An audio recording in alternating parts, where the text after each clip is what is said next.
Hello, everyone, and welcome back to the Tell Talks Talk Show, episode 2, and earlier time of half 1. So, if anyone does join in the chat, it'll be a bonus, really. So, I'm not sure if people will join in today, but if you're watching this later on, do leave your comments in the comment section below, and we'll try and come back to them and read them out. Joining me today, I've got the Pop Tart on, Mr. Lee Teasdale. Had to get him on. I think watching these videos and watching his pop collection, we've got so much in common. So I'm a bit worried about this show. We could go on for too long, so we've got to try and be that specific. Literally, this is. I apologise for this, Tel, because I wanted to do this for you. You know that, but my window of opportunity is so small because kids, work, whatnot. So even now, you're saying not going too long. I'm already thinking I've got to pick the kids up about 2:30. So I'm literally. Let's pick you up. The next hour, I'm all yours, mate. But I apologise. So let's crack straight into it. Lee, if you could introduce yourself, who you are, and why you got into YouTube, and how you got into Funko Pop collecting specifically. That's an amazing question. So YouTubing wise, I used to watch somebody called Funko Reese. So people who have been in the community for a while maybe know that. Excuse the dog, so she's having a mad minute in the corner. And I used to like what he did, and then he just stopped doing it. But from that, you know how you get kind of linked to other people, and I just started finding some other videos and stuff, and kind of people who were doing stuff that I was really interested in. I thought, well, sorry, I can hear the dog. My dog started. I can hear my dog. Cool. The timing couldn't be worse for a blessing. So I just thought, you know what? My first video was just me showing my collection. I mean, I know my YouTube says that I've been there for about 8 years, but that's because I just set one up, a little private thing that just for keeping videos and stuff on, just so that they were always there and accessible. And then I put this video out, and it went quite well, to be fair. I was surprised that I was getting interaction with other people, and people whose stuff I'd watched as well. So I mean, obviously that gets the bug going straight away, because you're kind of right in thinking, yeah, these are like-minded people. And it's kind of it's grew from there. I mean, I try and come up with ways of keeping it fresh, keeping it interesting, because I love unboxing videos. I love watching unboxing videos, but I am not good at filming unboxing. In my own self-conscious, I'm constantly thinking, have I taken too long to cut the box? And I overthink things, and it's a big thing for me with my YouTube. But what I'm kind of trying to find, probably also in the last 12 months, is kind of just find my little window of YouTube, Funko YouTubing, that's kind of something I can do that I enjoy doing, and hopefully a little bit different than the norm. Because like I said, I have boxes coming through the door, like we all do far too often, and I could unbox, but I just think a lot of the time there's people who do that better than me, and although it's kind of it's not a competition or anything like that, it plays on my mind too much. So I've kind of tried to just find my way of doing things, and it's probably where I try and do more episodic stuff than anything else at the moment. So obviously with Top of the Funko Pops going best part of a year now, and I enjoy making that, because that's the community side of that's really good. I don't always get the most views, but the comments to view ratio on that is fantastic. It's always it's ridiculous. It's always the same people who seem to enjoy it, get involved, vote, and I really enjoy that. And that's something that's been like such a positive from doing this YouTubing, is the kind of, I know people say, oh, it's over the internet, but the friends you do make from doing this is fantastic. I mean, I've got people who I'm in contact with most days through this. I've been to Comic-Cons with people just from doing this. One of the guys who I talk to more than anyone else, who's Lester, he doesn't do a lot of YouTubing anymore, but the Poptimist over on Instagram, purely met him through this. And it's like somebody who lives in the same town as me, literally 10 minutes away from me, does the same thing. So it's been a nice little out, almost an avenue, kind of just to do something you enjoy, and obviously find like-minded people like yourself. Yeah, no, like you said, I'm a bit of a routine type of person, and then with you doing the Top of the Funko Pops every Wednesday, I've got such a routine now. I go to work, have my tea break about 10:30 in the morning, and I whack it on. Just no matter what, I'm always watching it. And even like when I look back at the comments, it's nice. It's nice for me to see and for you to see. Like you always get the same people commenting, and it's nice to see. Guaranteed, a familiarity. That's the word. Yeah, definitely. It definitely feels like the amount. I mean, there's been times where I've been kind of on the fence of putting it to bed and stopping it, but there is that kind of that core audience who it sounds stupid, but I don't want to let them down and just quit it, because I do feel that people do enjoy it. I mean, I'd love it to find a broader field, but by the same account, that little core audience I've got is gold, to be honest with you. I love it. Yeah, 100%. Let's just look at what else we've got for you. Because my dog has now picked up a random glove. You are a menace. There we go. No, yeah, so next, people know I'm not making it up. There's my new little pup. I haven't asked you. Have you got a name for the pup yet? Indy. Oh, after. Yeah, no, funny enough, I wanted a geeky name. I'll be honest with you. As soon as we started, we knew it was going to be a girl. I went with Wanda. I went with Sylvie. And the girls were having none of it at all. And then they picked Indy, and I thought, well, you know what? I'll take that. It's Indiana Jones. It's a great one. Yeah, I'll take that. But yeah, she's decided to have a mad half hour, literally, as I'm setting up to talk to you. So I apologise in advance for that, mate. No, it's all good, all good. So next question I'm going to ask you is your favourite genre to collect. Now, I know you're massive Marvel and massive Star Wars. So yeah, if you had to pick one, what could be Star anything Wars. else? Always Star Wars. It's always Star Wars is where it kind of really, really started for me. I mean, I had a few pops. My first pop was Star Wars, and then I got a few Marvel pops. But my real collecting passion started with Force Awakens. That's where I kind of first started really seeing. I think it's because I got into it and they were starting to release pops, and it's like, okay, that's linked to the film. And then from that, I noticed more and more of the older ones, and Star Wars has always been my first list. Always. The dog's just not behind. She's having a mare here, I tell you. We've got Haley's in the chat. By the way, Haley's here, Queen of the Hi, Haley. Queen of Pops. So we've got our first guest in the chat. But Star Wars, I don't think you was probably the same. I didn't even realize about the black box, the blue box until I got into the collection a lot more, you know? Yeah, no clue at all. I mean, my first pop, I mean, I brought it down with me if you watch it. That's the first pop I ever got. My wife bought me that, I think, from 2014. It's Luke, Luke X-Wing pilot. Yeah. And I mean, she bought it me for the car. And it's like, I remember, this is kind of, I've never actually said this before, but I wasn't that keen on it because I thought she was getting me a bobblehead for the car and it didn't stick and everything. I thought, oh well. But I liked it because it was Star Wars. And I don't think I got another pop for maybe 9-12 months. It was quite a while in. If you'd said to me after even I got that about Funkos, I probably wouldn't even put two and two together and knew that was a Funko. Yeah. More, like I said, when kind of The Force Awakens started coming out, the Marvel films come out, I think they started to appear more in shops, and you could see, I kind of started taking a love for them then. And just, it's the good thing with Star Wars is as well, I know they're bringing out more. They seem to always find a pop that hasn't been made. But there's also so many pops that I haven't managed to pick up yet that are always around and about, and you can kind of still pick up the odd one here and there. So, and then you've got the Mando ones as well, which, I mean, that counts. So what is your plan with Star Wars pops? Are you going for, I know you've got the retro line coming out. Are you going for everything or just movie related? I think I'm going to stick more to movie related, to be honest with you. I saw an unboxing. I want to say I watched it yesterday. Leroy Screwball's got the Darth Vader, the comic one. Speaking of Leroy's just joined in. But yeah, Leroy, we are live. This is only our second episode. But feel free to leave any comments for Lee if you've got any comments, mate. No, I don't want any comments from Leroy towards me. Absolutely none. I can only imagine what I would say. But no, I saw that pop, and that was this is a rare one for me. It was a pop where I really liked the box, and I thought the comic artwork on the back of the box looked really cool. And I saw similar, not something I collect, but the Marvel 80 Years pops. Yeah, it kind of partly reminded me of that, and I kind of thought, well, that's a pop where if I was to get that one, I would probably display it out of box, but with the box turned around in reverse and that pop in front of it, because I just think it's really, really cool. But for the moment, all I'm looking at doing is Mandalorian is virtually all. I'm going all in on that so far. Same. I mean, I cocked up again another story I've not told.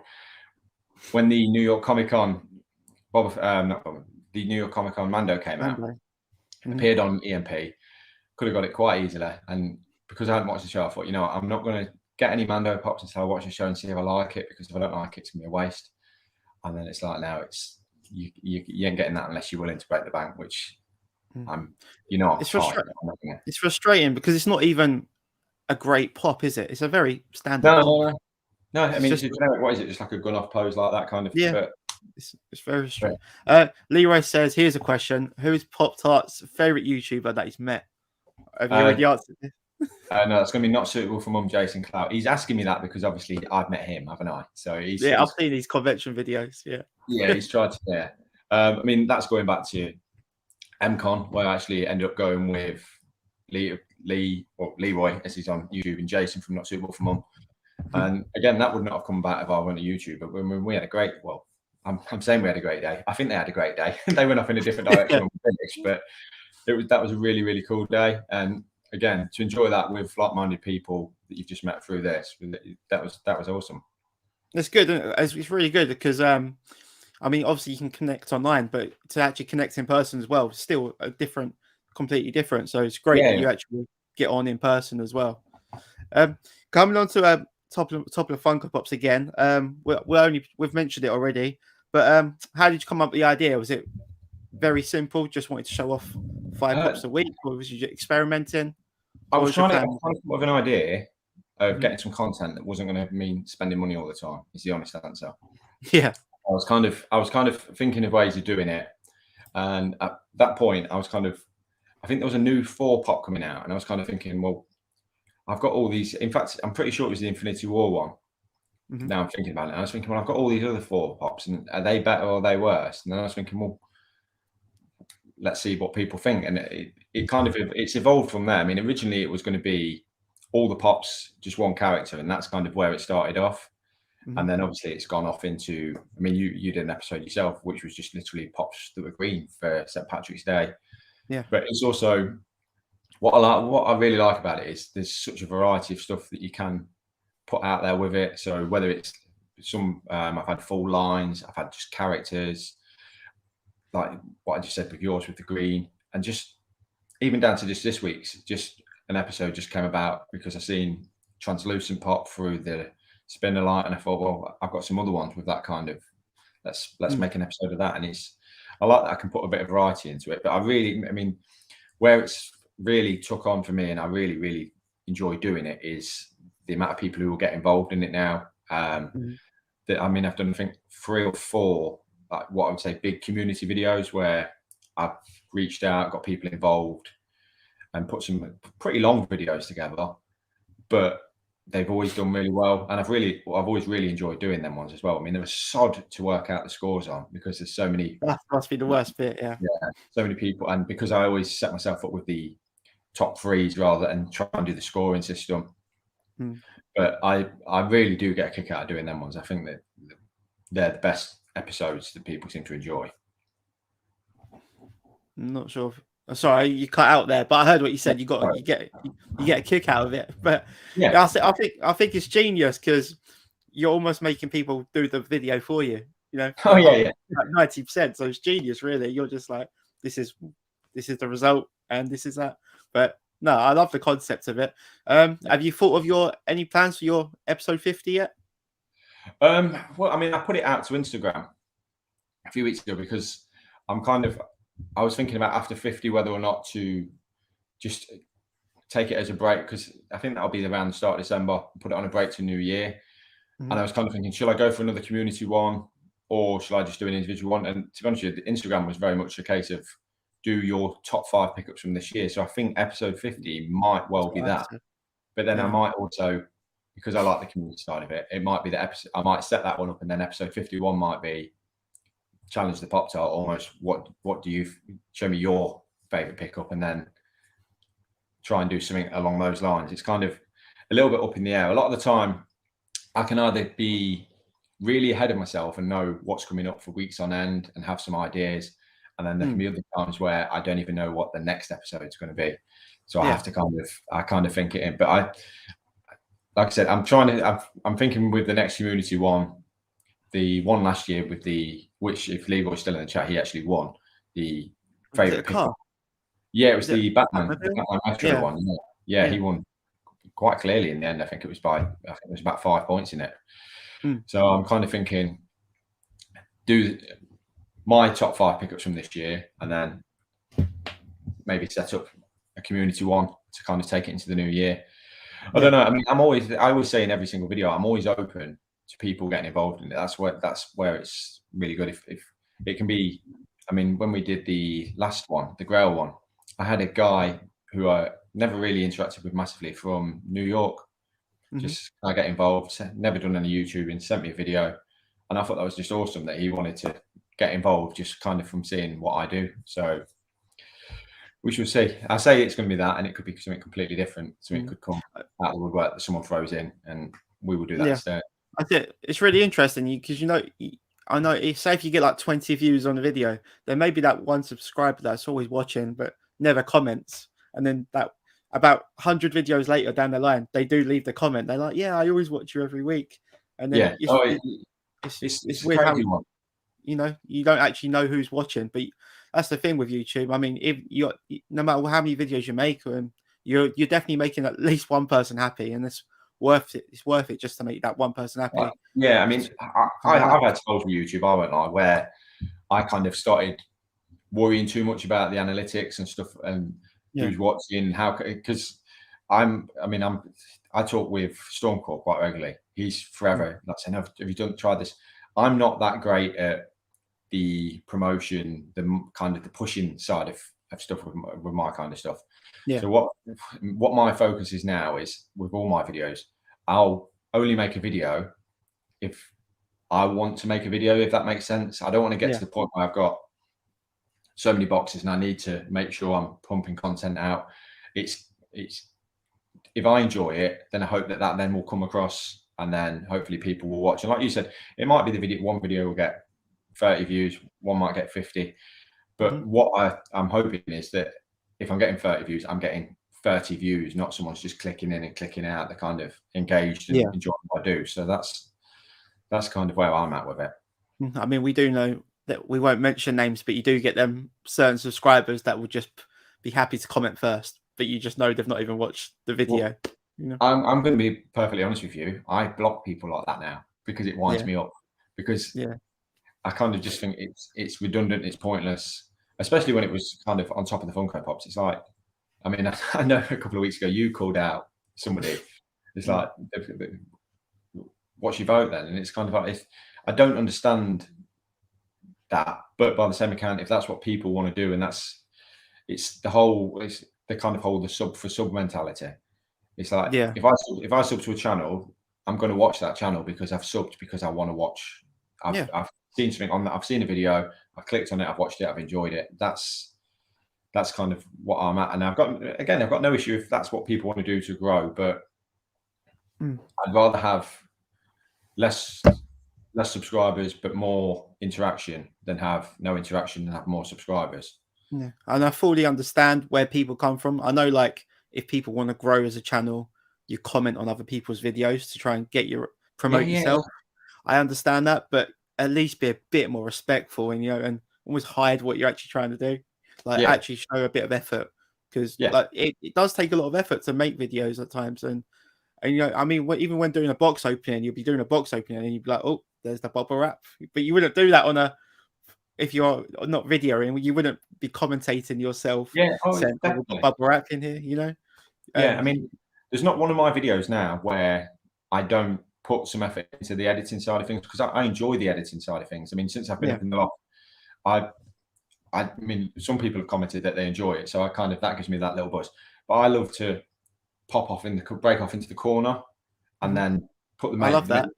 Make the pop the main focus. I think that's kind of one of my little niche things that I've tried to do quite a bit, but that's not easy to edit. To be honest with you, a lot of the time it's a pain in the ass to edit. But I kind of like it when I've got a finished. It sounds stupid, but it almost looks slightly professional, like I actually do know what I'm doing. When I look back at some of my first stuff, and it's kind of like I'm there, and I think for about the first 30 videos, I weren't even 100% sure where the camera was on my phone when I was filming it, and I was like, So it's one of my favorite videos of yours. I think it was Wayne's video where you commentated on top of Funko Pops. Oh, okay, I love that because that was like your initial reaction, you know.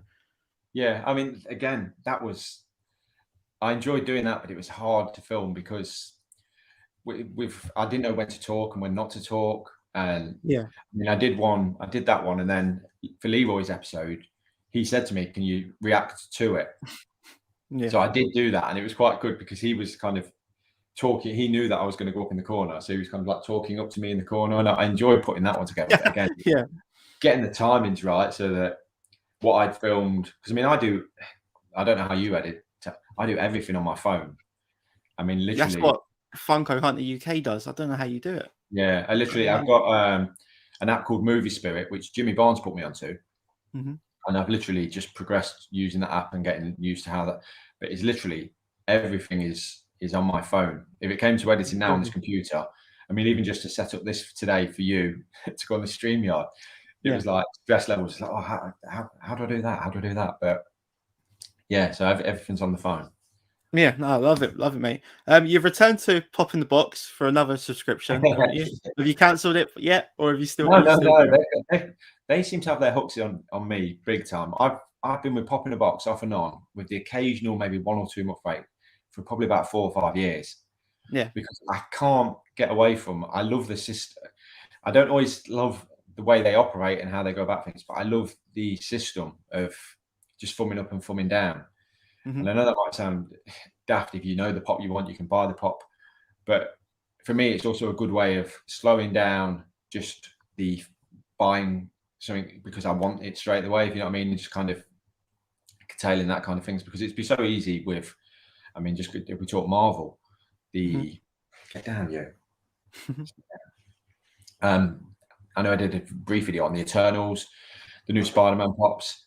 I've purposely avoided buying anything from that, but I thumb them all up, and then I can hopefully just build it that way. I mean, the last 2 months I've done since I've been back to it have been solid. 2 good months. Was it Ready Player One? Right. I think on the first one was Ready Player One. The one I just did, I got Peacemaker from Suicide Squad.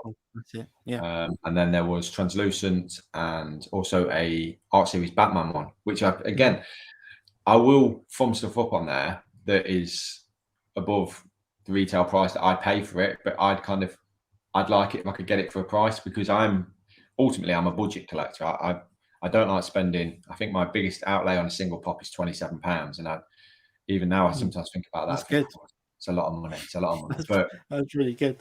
But yeah, like you said, we're Popping Box. I mean, it's probably a good time to start subscriptions, especially with the Eternals pops. I mean, you don't know what one you could get. I don't know how many is in that line yet already. About 25 pops. Yeah, it does seem like I'm going to see the film tomorrow. Yeah. And it might be that I come home from the film and it'll be like, okay, thumb down. I don't want the pops from that. Yeah. Right, let's move on to go on quick. No. I was going to say it is a good way. As long as it's not damaged and it turns up, it's a good way of building. Yeah, exactly.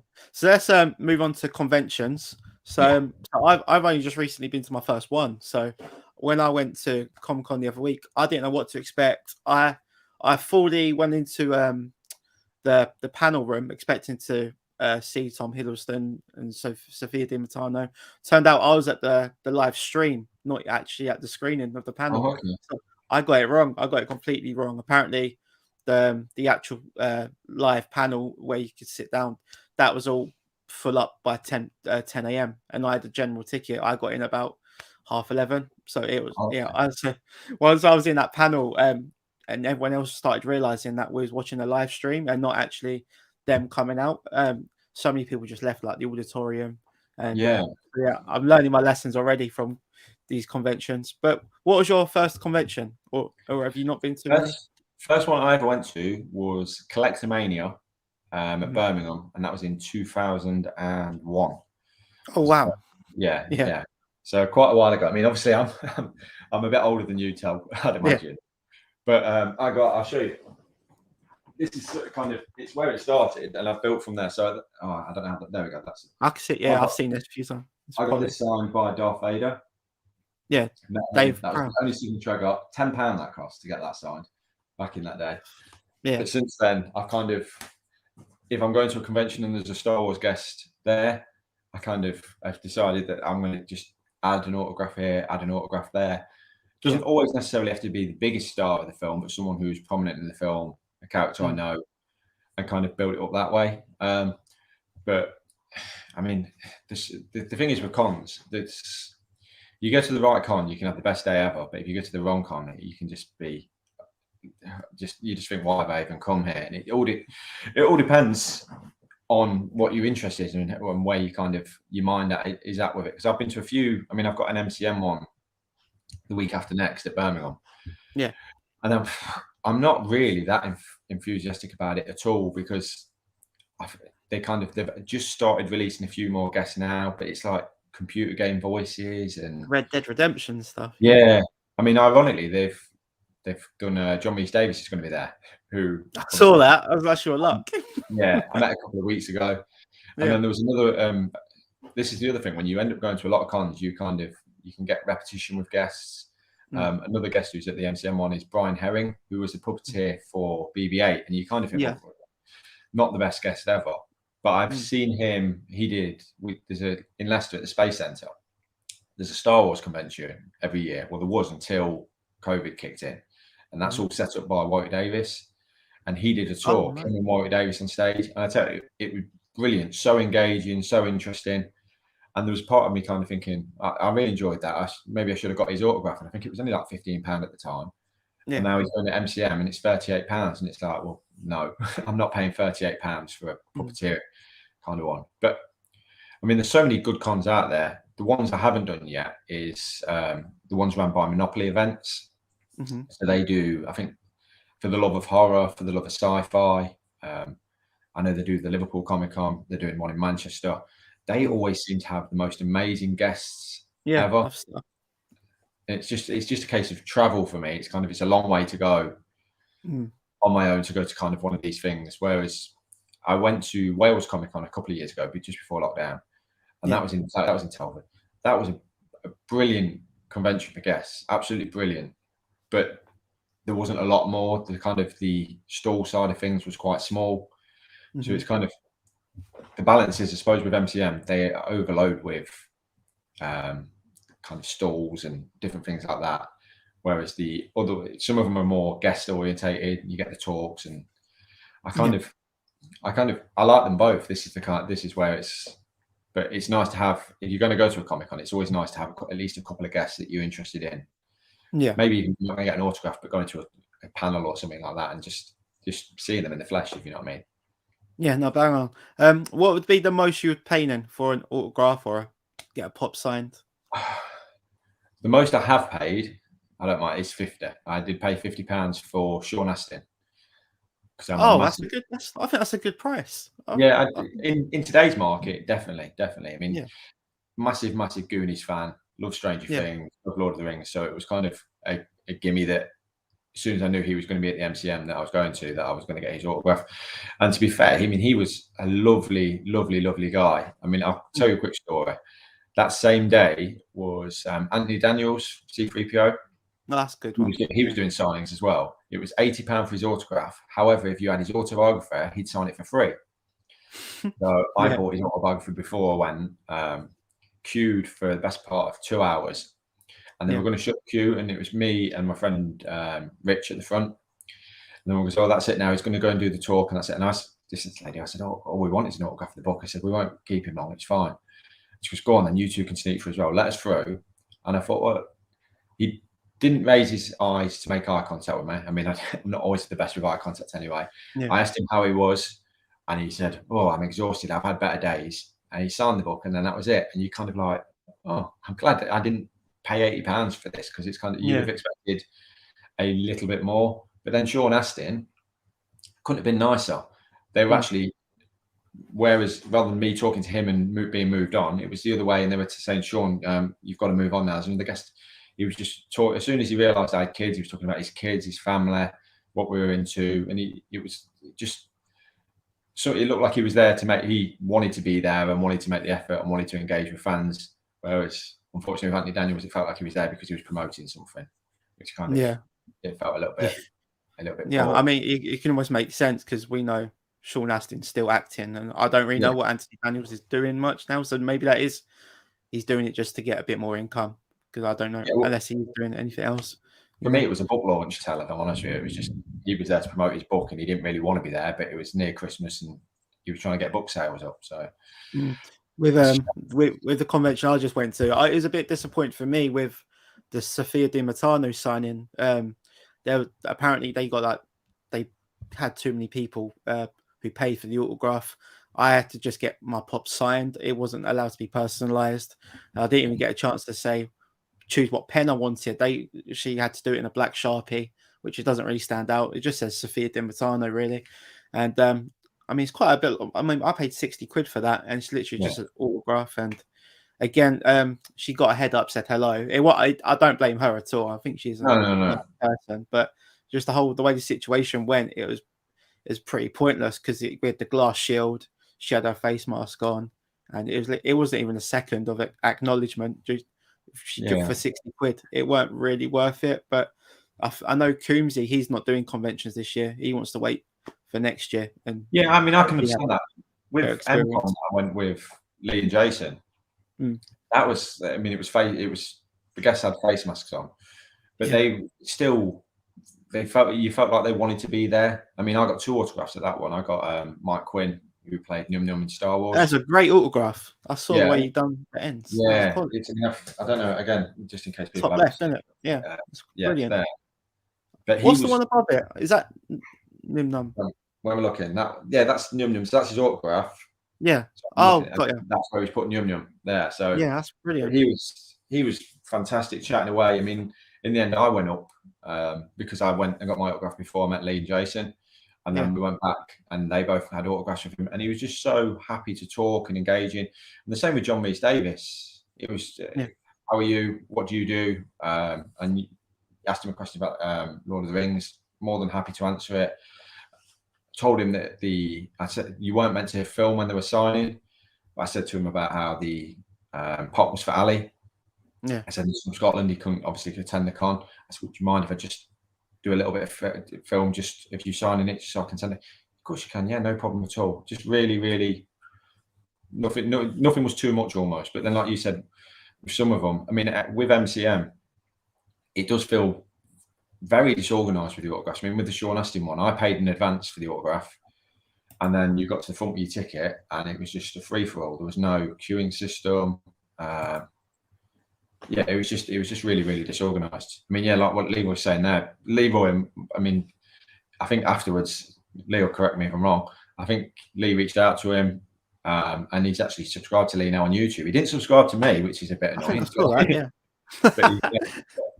Just a really nice guy who felt like he was at the conventions for the right reasons. Obviously, knew people love Star Wars, knew people love Num Num, and wanted to kind of be there and be part of it. I mean, he even said to me, on my poster where he's signed, I'm trying to find it now, and I probably can't. Yeah, I can. Sorry, just there. It might not show very well because I'm getting terrible sun glare, but there's a ship on there that I don't recognise from Star Wars, and he said that was actually going to be a Num Num ship.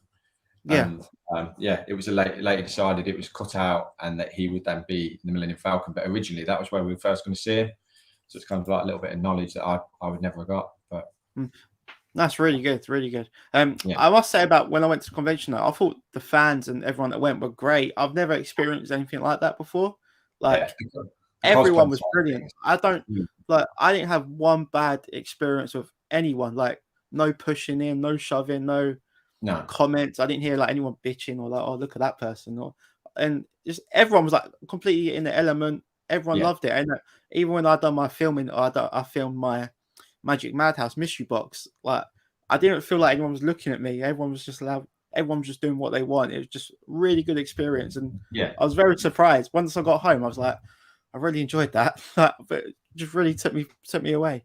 The good thing about it was, I mean, going back obviously to what I said, when I went originally, it's not classed as being nerdy or anything. It's like it's so much more accepted now. But what you find at these ones is everyone is there for the same reason, whether they're confident and happy enough to do cosplay and do that, or even if they just want to go and they want to see that kind of things. But everyone is so accepting of each other.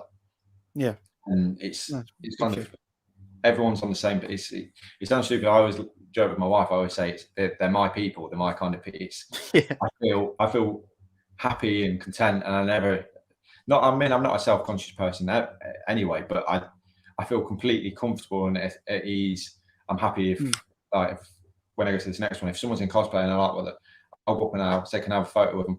Not just because I want it for me, but also I think it's really cool for those people as well. They've put the effort into to do that, and then you acknowledge them. I mean, there was a fantastic. I'm trying to think. Mystique at MCon. Oh, yeah. And How did they do it? She was. Say again, sorry. How did they do it? I have no idea. It looked almost like she was wearing a bodysuit and then stuck stuff on, but the eyes worked, and she was doing the pose. If you asked her for a photo, she was doing the pose. She just fantastic. And obviously, if they're going to do that, the fact that then people are engaging with them and saying how good it is, that's got to mean a lot to them. Yeah, we had there was someone dressed as Fat Four with the hair and I think like a pint or something. Oh, okay. It was just really nice to hear someone say, "Oh my god, I love your outfit." And I think even the guy was a bit took back, and they were like, "Oh, can we get a picture?"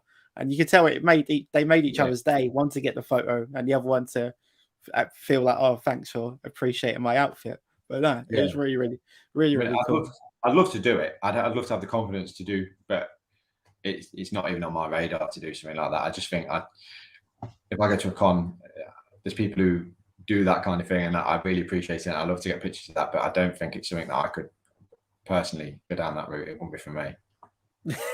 So we won't see you doing the Joker like Dan. No. I mean, his look, to be fair, I thought his look really good, really. And I think it was on his second day where he said he was just knackered, but yeah, you could tell. He wanted to come and have photos and stuff, but it must also have been such a fantastic experience for him that he'd put that effort in, he'd gone and sourced that outfit, and then you know what I mean, it got the recognition it deserved. The final question with the convention. So you're going to the Birmingham in a couple of weeks. Yes. Have you got any plans for it? Like when you get there? Literally none for this one. It's one where for a couple of years now I've been going with a couple of guys from work. So we as soon as we could go again, we booked again. I mean, I've been going a few years before that as well, and then I kind of through work we kind of found like-minded, interesting work for that. So I think I'll probably try and hunt down maybe a few pops and bits and bobs, but as far as guest wise goes, I don't know who's going to be doing it. They've been really crap about releasing scheduling, considering it's only like just over a week away. So it may be just a case of just seeing what talks are on. And I mean, obviously, like I said, I've seen John Rhys Davies. I can't imagine Brian Herrings is that different. There's part of me thinking, would I even bother if Hayden Christensen did one? I don't know, because it's like, you don't feel get in. So I don't know. I think I'm just going to go and just play that one by ear and just enjoy being back at the cons again. And then for next year, have you got anything planned like you want to go to? I'm very new to it. I'm not sure what's out there. I'm going to go to MCon again, hopefully with Lee and Jason again. Potentially there's a Wales Comic Con in April, which again, that's in Telford, which I'm hoping that I'm going to attend that. I shall more than likely attend the MCMs. The only ones I've got no kind of plans to go to one in London yet, for the simple fact, when I've been going before COVID, when I've been going to cons, I've always kind of gone with someone or I've met someone there, and I've never really had anyone to go to the London ones with. But looking at now I'm kind of obviously making friends through doing this. Maybe I'll take a punt and go to one of the London ones, maybe the Showmasters one rather than the MCM one. Because they seem to, I mean, Showmasters are really, I mean, if I go back to just very and off the cons after that, the first one I ever went to was the Showmasters, and they had all of the major cast from the original Dawn of the Dead and George A. Romero all signing as well. And I remember just going past them and thinking, I mean, this is how old I am. I don't even think I had a camera on my phone at that time, so I never got any footage, but just they seem to really be able to pull out the guests and they're accessible as well, that you can kind of walk around and see them. Whereas I know some places they're kind of hidden away, and unless you're queuing, you can't actually get any kind of eye on the guests, so to speak. Yeah, I'm not sure what happened with the guests this year with the conventions. I think I read somewhere about some Americans aren't able to fly over due to COVID, or it was a personal choice. Yeah. Apparently Owen Wilson wanted to come to MCM this year to be part of the Loki TV shows, but he couldn't. So I think that explains why Tom and Sophia did come, being British. Yeah. And then I was looking at going to the Telford one this year to get a signature from Evangeline Lilly, the Wasp. Yeah. But that one, I don't think it's worth it. I think it's like £85. Yeah, it's a lot of money. It is a lot of money. I'm going to pass that one. Should we move on to your 1,000 Funko Pop challenge? I will give it a go the best I can. Yeah. With right. The empty boxes I've got down from the loft. Yeah.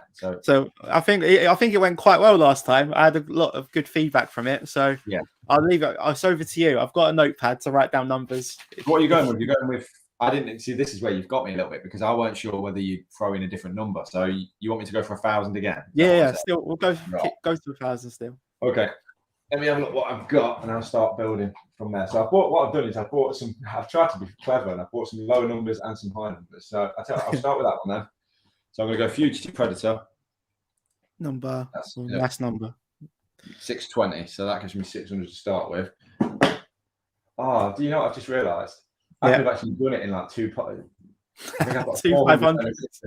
Never mind. Let's make it more interesting. So let's get that one out of the way. Let's throw that one in then. Daredevil. That's number 90. That's 710. 710 to 290. See, I don't want to. I know what Ali did. He went too low, and then too high, and then he couldn't find any. You have to backtrack. Yeah. Yeah. Right. Here we go. I've got to go off camera for a second. Sorry. All right. 290. I'm looking for you. Yeah. Oh, let me have this. You know, just to make it fun, that's a number 2. That's a Spirit Yoda. 712. Nice. Right. Yeah, just 1,900. Bistan 155. Oh, it's going up now. 155. That makes. What do I need? 8. You're on 867. 867. So I've got to find around 120 something. Throw that one in. 90. That's actually the remains of a custom. So. Oh yeah. 957. So what do I need now, Tal? 43. Oh, I nearly swore then. That's going to be. I've done myself here, haven't I? Come in. Everything I'm finding any low numbers, really. They're all in the 900s. Yeah. Oh man. I can't find anything under 170. What do I need? 43. Oh. Can I cheat? Can I cover the one? Can I cover the one on that and go 431?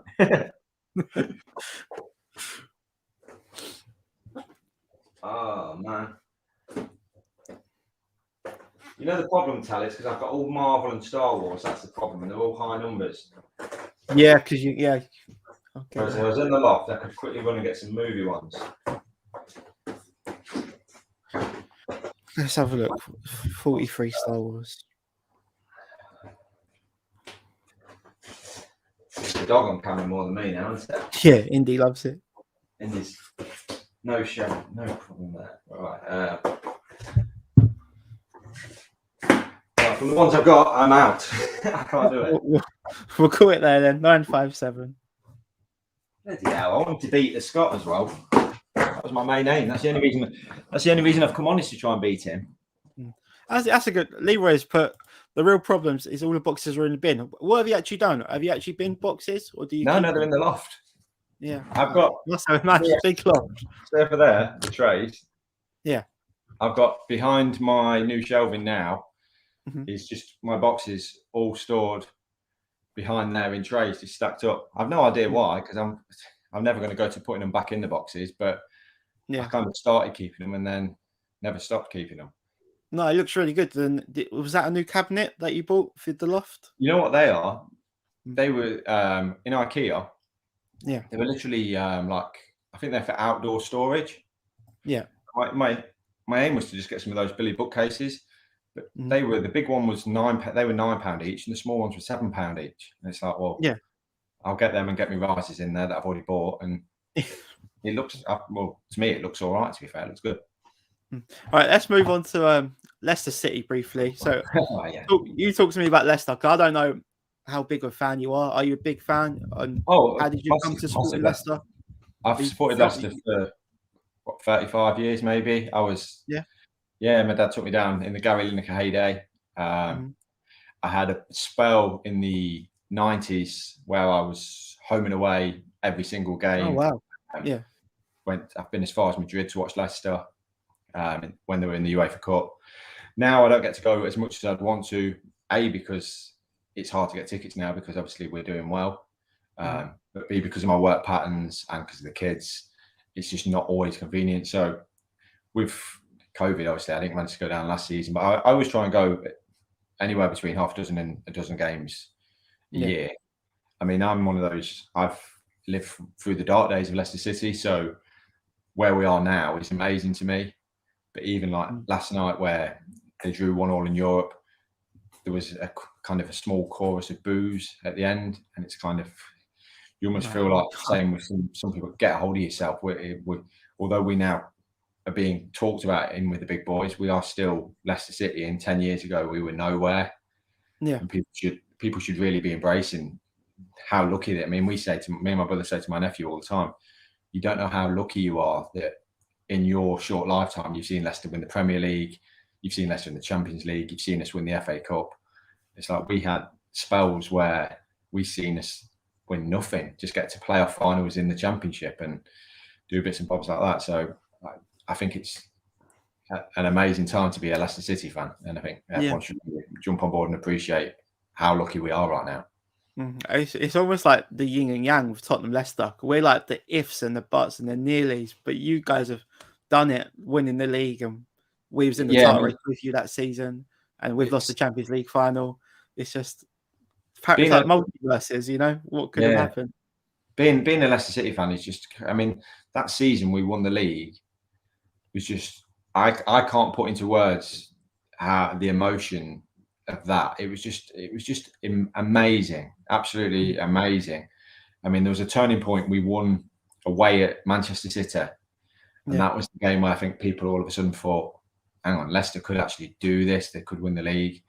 And even now, if I actually think back to it, there's still part of me that thinks, did we win the Premier League? And it's just it's just such an amazing season. I mean, the season afterwards was compared with crap. We didn't do great at all, but we did. I mean, we had a great one in the Champions League. I mean, I was lucky that I managed to go to all the home games to that. I mean, still, we played Seville and we won, and that was probably my best game at the King Power Stadium. The atmosphere, the emotion, that was just amazing, absolutely amazing. I went to the King Power when the season you won the league, when you played Tottenham. And I always remember Leicester having all the happy clappers. That's what I remember Leicester as now.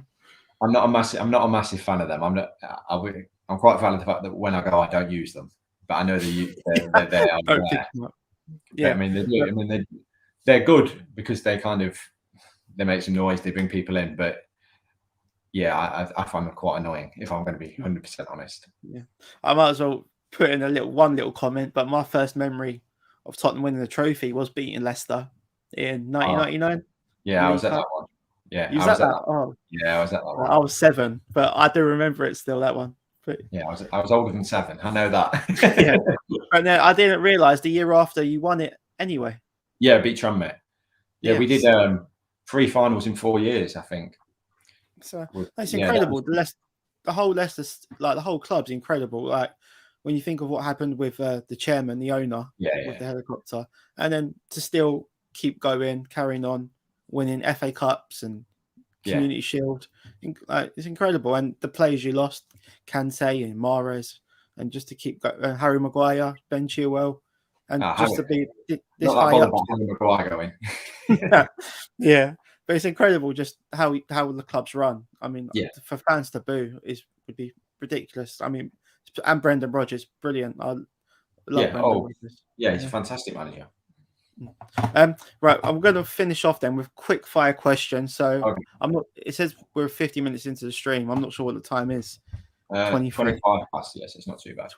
So quick fire questions. I've got 20 questions for you. Some are, but you can answer them at any speed you want. But yeah, so they'll be a bit all over the place. But let me know what you think. So first one, favorite Marvel TV show. That would be Falcon and the Winter Soldier. Okay. Best Arnie film. The Running Man. Would you rather 10,000 subs or Leicester win the Europa League? Leicester win the Europa League. Who should be the next James Bond? To make it interesting, I would say Idris Elba, but I think Henry Cavill would be a really cool James Bond. Good shout. Good shout. Name a YouTuber who would be eliminated first in Squid Game. Oh, I'm going to say Leroy Screwballs. It's probably the only one watching. I can't imagine he can keep still in red light, green light. I think he'd be out. I thought he would have gone for Wayne, but no. Wayne would be like the old man. He's probably running the whole thing. It'll come to light in a few years that Wayne Deacon actually runs YouTube. Yeah, he runs these giveaways. Yeah. Favorite Marvel movie? Infinity War. No, please see that one.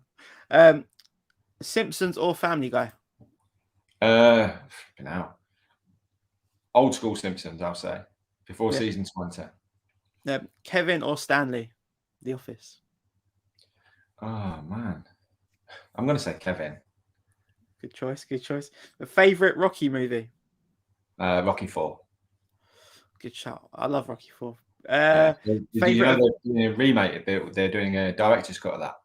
I think in a couple of weeks. Queen of the Funko Pop shared that. It looks incredible. Yeah, it's like 30 minutes of extra footage. Did you see it in the cinema, the original? No, I'm not that old, Tal. I don't know. No, I'm not. I'm only in my 40s. I'm not in my 60s. No, I don't know. I don't know when it was released. To be fair, I saw Rocky 5 in the cinema, and I saw obviously Rocky Balboa in the cinema, but no, not Rocky 4. Yeah. Favorite Avenger?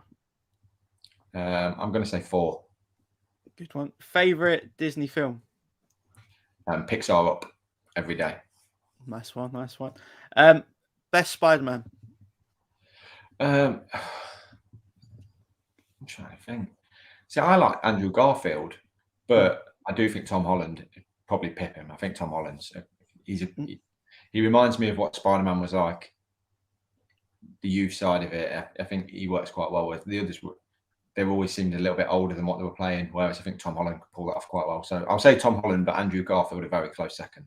Yeah, I feel sorry for Andrew Garfield. I think if he is or is going to be in the MCU, it'd be such a better Spider-Man with a better script. And I feel he's hard done by it. Yeah, good. I think he's a good actor, and I don't think them films, the 2 films he were in, are as bad as what some people made out. I think they are. I've watched them numerous occasions, and I've always enjoyed his performance. I thought Emma Stone's good, so yeah, I thought he did well. Yeah, Hayley says she can't wait to watch it, but yeah. Favorite Lord of the Rings character? Oh man, that's a tough one. I think I'm going to say Aragorn.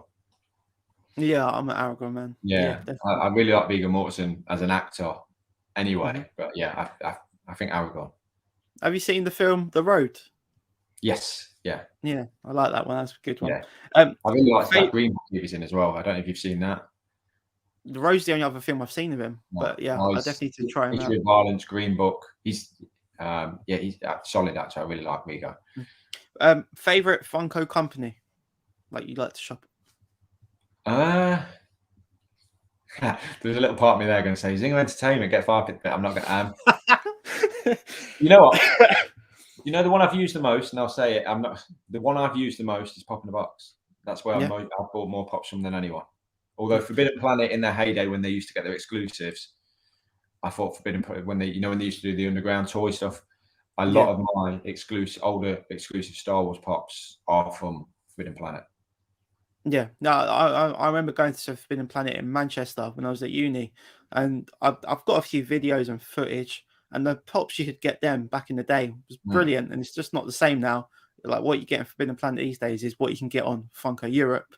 It's not, it's not the same, is it? Favorite movie villain? I'm gonna say Heath Ledger Joker. Nice one, good one. Did you like Joaquin Phoenix Joker? Yeah, I thought it was a really good film. But for me, as obviously a massive Marvel fan, I think there's not many films where I can say they are perfect. But for me, The Dark Knight is a perfect film. I don't think there's a flaw. Every character is perfect. The story, I just think that is a fantastic film. So yeah, that's what I'm gonna go with. Loved it. Name a YouTuber who's underrated. Underrated. Oh wow. So maybe someone to subscribe to. I'm trying to think because I don't want to. This is the thing. That bloody dog. I don't want to offend anyone. I'm gonna say just purely because of it might not be the most glossed channel ever, but Not Suitable for Mum, Jason. He's always got a really strong knowledge of what he's talking about. He's got a really nice personality. I mean, from meeting him in person, he is really he's golden. He's a lovely guy. That bloody. I don't know what she's barking at. But yeah, I think he does it for all the right reasons. And yeah, I'm gonna say Jason. I don't think I need what's he specialize in? Is it the icons? No, Jason's wrestling, Star Wars, Marvel. Quite a good mixed bag, to be fair. I mean, I know he does a lot of the record stuff, which is hit and miss for me. I like music, but I'm not a vinyl collector or anything like that. But yeah, he does it. He's got a good Star Wars collection, some really cool Star Wars pops, and he's got. I mean, from spending time with him, I love Star Wars, but he's got some. His Star Wars knowledge is fantastic. Really, so I'm going to go Jason on that one. Yeah, I've always been like that with people. I'm always with films, TV, and football. I'm always like I dip my toe in a bit with them. I don't want to go over the top with my knowledge, and then they almost back off a bit. But it's brilliant when you get to have a proper discussion with someone. Like, definitely. Especially with, say like a Spider-Man theories, you could go on all day just talking about the new Spider-Man film. But yeah, I love it when you can relate to someone like that. Worst superhero? Maybe someone you don't like. I'm trying to think because I'm my kind of superhero side of things is more to do with the film side of things. I'm massively in the comic. I'm going to say Ghost from Ant-Man and the Wasp. I know maybe she's more villain than superhero, but I just thought she was a bit naff, to be quite honest with you. I wasn't that keen on Taskmaster either, but I like the film. I like the film. I was so taken aback by the fact that Ray Winston was in that film. It's like, that's Ray Winston. It's like I didn't know. But I like Taskmaster. I thought the character was okay, but not a lot really kind of happened. It's almost like it'd been good to see more of her on camera or more involved. So I can appreciate you saying Taskmaster. Yeah. Leroy said Mr. Freeze, but we can't. Harsh on Arnie. I love Arnie. And he voted for Arnie in this week's Top of the Funko Pops. He voted for Mr. Freeze. He's contradicting himself there. We've got two more left. Favorite Christmas film? Home Alone. And the final one, I don't know what you're going to say here. Chewbacca or Yoda?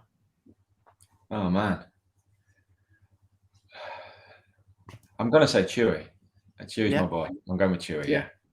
But that is it. That was the end of my quick fire questions. I hope it weren't too bad for you. But no, it's nice to get a bit more insight into the Pop-Tart and see what he's into. I'm going to throw one little thing for you now. I so regret going with the Pop-Tart as my YouTube handle. I regret that so bad.